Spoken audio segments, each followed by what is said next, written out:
The families and the police officers were both trapped. They both, in many ways, were hostages to the hurricane. Falcone and the partner got a hotel room, the last room available at the Comfort Inn Suites. He looked out his window and saw his car get submerged by the floodwaters. His gun was dunked in water and wouldn't fire. He was in many ways a hostage to the Katrina storm, as were the residents. Ultimately, Falcone was rescued by officers and went to a command center that was 3 miles away from the Danziger Bridge. And it was a crazy time for police. A couple of days before this Sunday, one of their fellow officers was patting down looters, was shot in the head. Police started taking to traveling the city streets with their own high-power weapons. One of the officers involved in the incident I'm going to talk about, every morning that he went out to patrol the streets, he had his 30-inch AK-47, his personal weapon, in the front seat, wedged in the front seat between his seats as he went out to patrol. There was also a profound lack of leadership by the city. The officers were on their own. As one supervisor later said, there were officers who really needed counseling. They needed counseling to get through this.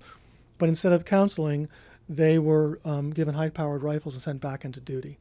And this is sort of the scene and the setting. So this morning, as the two families were walking over the bridge, literally crossing paths without speaking, the police get a call. It's a call, a 108 call, officer under distress. And there's no question these officers who raced into this truck, which I'll describe in a second, thought they were going into a gunfight. They were all very well aware of what happened to their colleague a couple of days earlier. They expected a war. As they said, it was us versus them. It was a really profoundly challenging time for everyone after Katrina.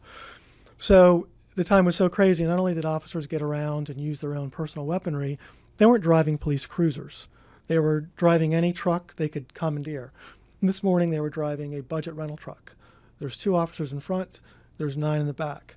They're racing on the same road, racing to the bridge, responding to what they think is going to be a gunfight.